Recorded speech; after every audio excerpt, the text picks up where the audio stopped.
दोस्तों, स्वागत है। आज हम सभी उषा प्रियमवदा की प्रसिद्ध कहानी वापसी की समीक्षा और उसका सारांश पढ़ेंगे। यह कहानी मध्यमवर्गीय समाज की अकेलेपन, अजनबीपन आदि की पीड़ा को प्रकट करती है।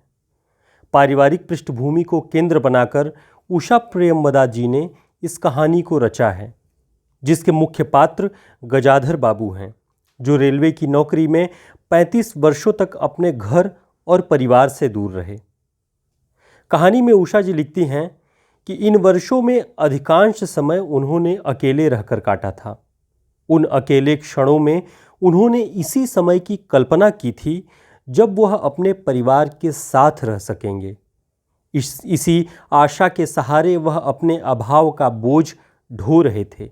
संसार की दृष्टि में उनका जीवन सफल कहा जा सकता है, लेकिन गजाधर बाबू को अपने परिवार से दूरी बहुत अखरती थी।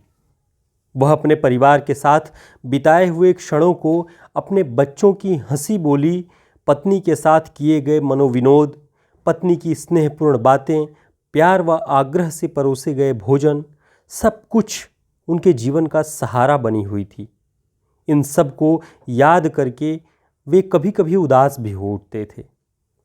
कई वर्षों बाद घर वापसी पर वे उन सभी बातों को फिर से जीना चाहते थे।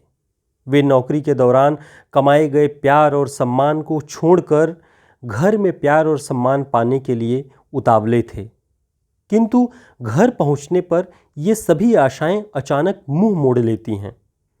गजाधर के घर वापसी के पहले परिवार के सभी सदस्य अपनी मनमर्जी से अपने जीवन को चला रहे थे। बिना किसी रोक टोक के सब कुछ चला जा रहा था। उनके आने से पहले फिल्म देखने जाना, दोस्तों की महफिलें जमाना, बेटी बसंती का दिन भर घर से बाहर घूमना, मनमर्जी के सभी सामान खरीदना, बाजार घूमने जाना, नौकर के मत्थे सारा काम छोड़ देना, ये सारी आदतें घर की जीवनचर्या में शामिल थी। उनके आने से एक बंधा हुआ अनुशासन सभी सदस्यों को खलने लगता है। पत्नी और बेटा गजाधर से चिढ़ने लगे, क्योंकि उनकी स्वतंत्रता बाधित हो रही थी। बेटी को दिन भर घर से बाहर रहने पर टोकने से वह भी नाराज रहने लगी और चोरी चुपके बाहर जाने लगी। परिवार आर्थिक रूप से बहुत संपन्न न था। पत्नी भी इन्हीं खर्चों को संभालते संभालते चिड़चिड़ी हो चुकी थी। ऊपर से बेटी और बहू घर के किसी काम में उनका हाथ नहीं बटाती थी। चूल्हे चौके और सारे काम उन्हें अकेले करने पड़ते थे। गजाधर बाबू ने घर का प्रबंध और खर्चे संभालने के लिए नौकर को काम से हटा दिया और बहू और बेटी बसंती को माँ के काम में हाथ बटाने की जिम्मेदारी सौंप दी, जिससे बहू नाराज हो उठी। गजाधर बाबू की खाट बाहरी दरवाजे के ओसारे में रखी गई थी। उनका अपना कोई कमरा नहीं था जहां उनकी जगह निश्चित रह सके। दरवाजे के पास खाट रहने के कारण बहू और बेटा और बेटी सभी अपनी मर्जी और मनमानी के लिए बाहर नहीं जा सकते थे। पारिवारिक कलह का एक बहुत बड़ा कारण यह भी खड़ा हुआ। नाश्ता कर गजाधर बाबू बैठक में चले गए। घर छोटा था और ऐसी व्यवस्था हो चुकी थी कि उसमें गजाधर बाबू के रहने के लिए कोई स्थान न बचा था। जैसे किसी मेहमान के लिए कुछ अस्थायी प्रबंध कर दिया जाता है, उसी प्रकार बैठक में कुर्सियों को दीवारों से सटाकर बीच में गजाधर बाबू के लिए पतली सी चारपाई डाल दी गई।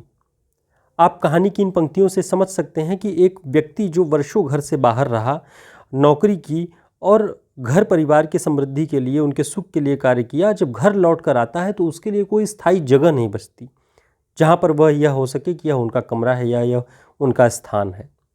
तो ऐसी दशा में गजाधर बाबू जी की वापसी होती है और परिवार के सारे सदस्यों की नाराज़गी उनसे रहने लगती है।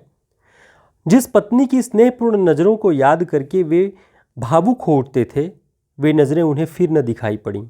उनमें घर गृहस्थी के चिड़चिड़ेपन के कारण मात्र शिकायती मुद्रा ही दिखाई पड़ती थी। नौकर को हटाने से बहू की नाराज़गी इतनी बढ़ी कि उसने घर से अलग रहने का फैसला कर लिया। गजाधर बाबू का दिल यह खबर सुनकर बैठ सा गया।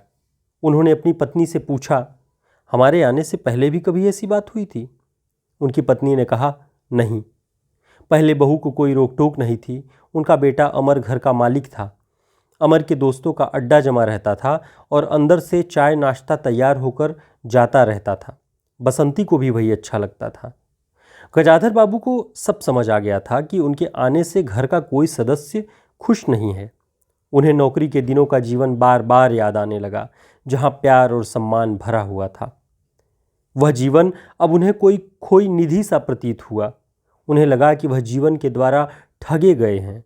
उन्होंने जो कुछ चाहा उसमें से उन्हें एक बूंद भी नहीं मिली।